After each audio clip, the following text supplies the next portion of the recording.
अब एक ऐसे मुद्दे की बात करते हैं जिसकी चर्चा इन दिनों देश में बहुत है, वायु प्रदूषण। ये सिर्फ दिल्ली में एक बड़ा मुद्दा नहीं है, उत्तर प्रदेश में भी आप देखिए इसकी चर्चा यहाँ पर हो रही है।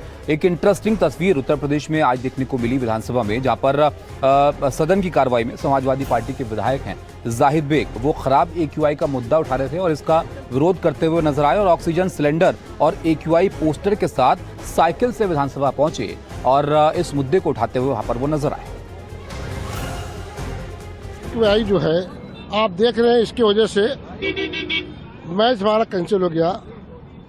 जो दिल्ली का प्रदूषण था वो उत्तर प्रदेश में आ गया है और आज अभी देख सकते हैं कि जो यहाँ का प्रदूषण लगभग 300 है, दिल्ली से ज्यादा प्रदूषण यहाँ हो गया है। आज सांस लेने में दिक्कत हो रही है और मैं चल नहीं पा रहा था, मरीज हूँ। उसके बाद जब मैं कफ सिरप पिया तो आज मैं चलने में भी हमको दिक्कत हो रही है, सांस लेने में दिक्कत हो रही है। इसी वजह से हम लेके आए हुए हैं। देखिए, प्रदूषण ऐसा मसला है जिससे दिल्ली के अलावा कई और राज्य इन दिनों काफी जूझ रहे हैं और इसकी वजहों को लेकर बहुत चर्चा होती है कि आखिर प्रदूषण किस वजह से फैल रहा है। इसको लेकर एक अलग तरह का तर्क जो है समाजवादी पार्टी के सांसद उन्होंने दे दिया है। RK चौधरी हैं जिन्होंने एक ऐसा ज्ञान दिया जिसकी चर्चा अब काफी हो रही है। उनका ये कहना है कि शमशान में शव जलाने और होलिका दहन से भी भारी प्रदूषण होता है। अब सोचिए, बयान ऐसा है तो जाहिर तौर पर इस पर निशाना तो उन पर साधा ही जाएगा। उस पर किस तरीके की प्रतिक्रियाएं इस बयान के बाद आई हैं वो भी आप देखिए। शमशान से प्रदूषण, सियासत में नया रण। लाशें जलती हैं तो कार्बन डाइऑक्साइड निकलता है, कार्बन मोनोऑक्साइड निकलता है। प्रदूषण पर ज्ञान या सनातन का अपमान। दूसरे धर्म में जो कब्र पे जाते हैं तो प्रत्येक व्यक्ति के लिए 3.5 हाथ जमीन लेते हैं। शमशान पर क्या बोल गए अखिलेश के सांसद। हिंदू को दो गाली so that you get vote bank की ताली।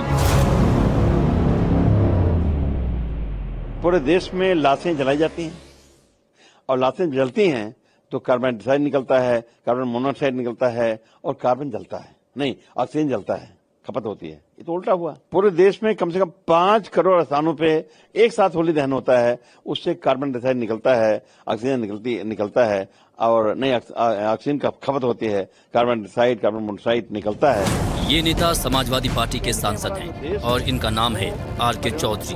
प्रदूषण पर पूरे देश में बहस छिड़ी है तो सोचा अपना भी एक ज्ञान दे दे।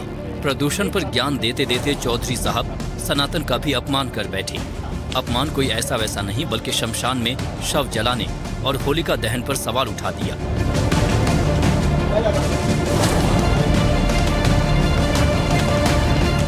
एक तो प्रदूषण को लेकर पहले ही दिल्ली से लेकर यूपी और देश के कई राज्यों में सियासी घमासान मचा है। अब RK चौधरी ने ये बयान देकर न सिर्फ एक बहस छेड़ी बल्कि बीजेपी को बैठे बिठाए घेरने का एक बड़ा मौका दे दिया। RK चौधरी के बयान पर बीजेपी जबरदस्त तरीके से हमलावर है। सुनाएंगे आपको कि बीजेपी RK चौधरी के ज्ञान पर क्या कुछ कह रही है, लेकिन पहले आपको चौधरी साहब का पूरा बयान सुनाते हैं।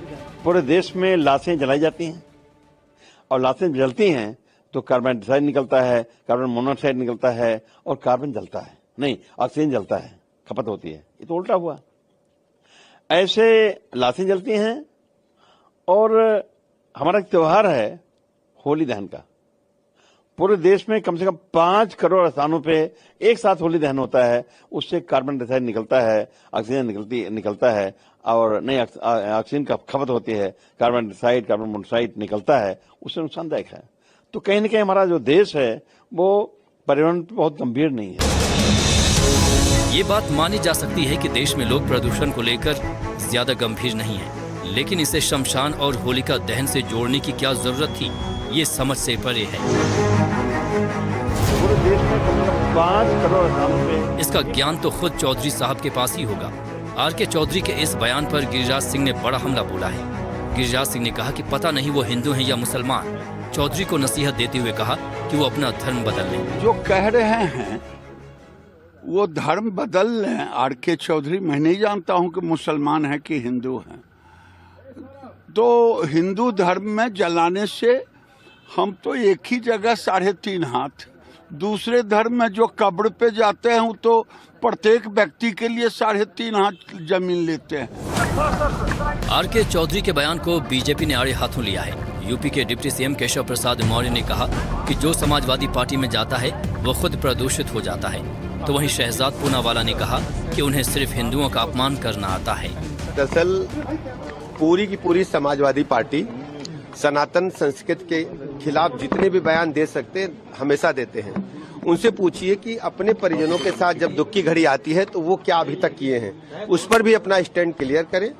हमारा मानना है ये सब केवल अखबार की सुर्खियां बटोरने के लिए इस प्रकार की उल्टी पुल्टी बयानबाजी करते हैं। हमारी संस्कृति पर लगातार हमले होते आए हैं और ये सब तुष्टीकरण की पॉलिटिक्स के तहत करते हैं। After TMC leader has said Ramji was Muslim and insulted Hindu Astha, now it is the turn of another India Alliance partner, Samajwadi Party. And their leader says that pollution is caused because of bodies being burnt by Hindus and because of Holika Dahan. First they used to blame Diwali. So Hindus are responsible for pollution, not vehicular pollution, not dust, not construction, parali, nothing. Hindus have to be targeted. This shows the hatred Samajwadi Party has for Hindus, and it is a long-standing hatred. Ram Mandir is bekar, Ram भक्तों पर गोली चलाओ। जो Samajwadi party में जाता है वो स्वयं प्रदूषित हो जाता है। प्रदूषण पर लगातार बहस हो रही है। इस समस्या के समाधान पर भी बात हो रही है, लेकिन सवाल ये कि कुछ नेता सिर्फ सुर्खियों में आने के लिए इस तरह की बयानबाजी करते हैं। Bureau report, NDTV India. देखिए, जी राम जी बिल में राम के नाम को लेकर पहले ही जमकर सियासत हो रही है। ऐसे में आम आदमी पार्टी के सांसद हैं संजय सिंह, उन्होंने संसद में राम के बारे में कुछ ऐसा कह दिया कि बीजेपी उन पर जमकर हमलावर हो गई है। अब ऐसे में सवाल यह है कि राम के नाम पर यह तकरार कहां तक जाएगी।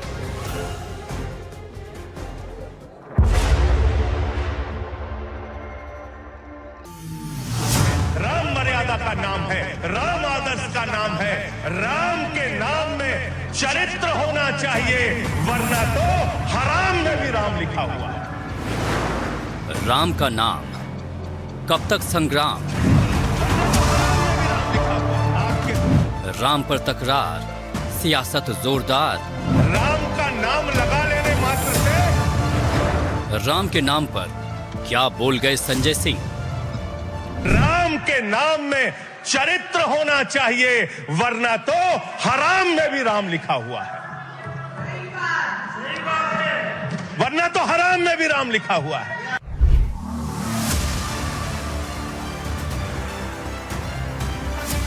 राज्यसभा में आम आदमी पार्टी के नेता संजय सिंह की तरफ से राम को लेकर दिए गए इस बयान के बाद जबरदस्त हंगामा हुआ।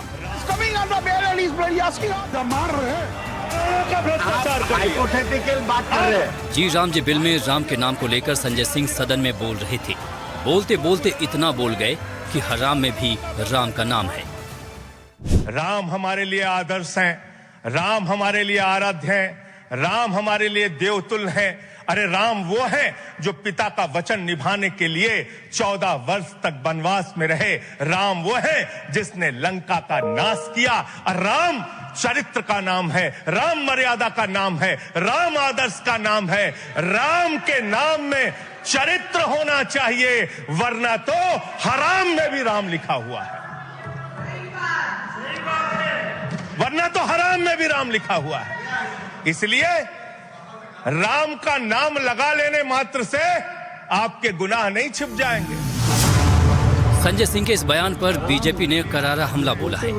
बीजेपी नेता शहजाद पूनावाला ने कहा कि विपक्षी नेताओं ने हिंदू विरोध की सारी सीमाएं पार कर दी। पूनावाला ने आम आदमी पार्टी के चरित्र और मानसिकता पर सवाल खड़े कर दिए। संजय सिंह आम आदमी पार्टी के बोलते हैं कि हराम में, ये बोलते हुए भी रूह कांप जाती है, हराम में प्रभु श्री राम का नाम है। मतलब राम जी को किससे जोड़ रहे हैं संजय सिंह? ये आम आदमी पार्टी का किस प्रकार की मानसिकता है? तुष्टीकरण में नीचे गिरते गिरते ये इंडिया अलायंस के नेता, इंडिया अलायंस की पार्टी, आम आदमी party, Congress party, Samajwadi party और बाकी पार्टियां किस प्रकार से प्रभु श्री राम और हिंदू आस्था पर चोट करती है। और अब उनके नेता ने तो किस प्रकार से प्रभु श्री राम को एक गाली से जोड़ा है। ये आम आदमी पार्टी का असली चरित्र है। जी राम जी बिल में राम के नाम को लेकर ऐसा नहीं है कि विपक्ष ने पहली बार सवाल खड़े किए हों। नाम बदलने के साथ साथ राम के नाम को लेकर भी सियासी घमासान मचा था।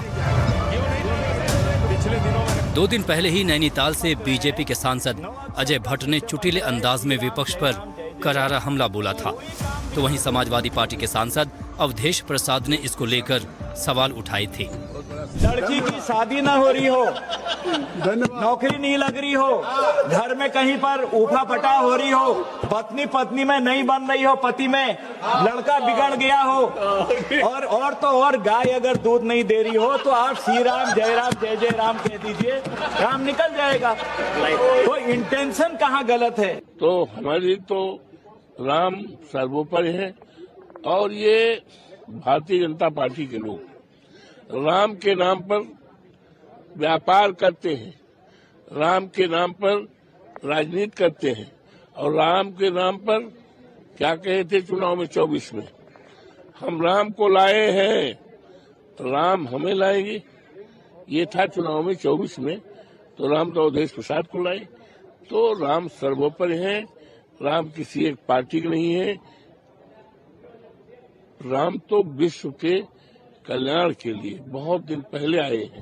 जो सदस्य के पक्ष में आ गए, जो सदस्य विरोध में। बहरहाल जी राम जी बिल तो लोकसभा और राज्यसभा से पास हो गया, लेकिन बिल में राम के नाम को लेकर सियासी संग्राम जारी है। Bureau report, NDTV India.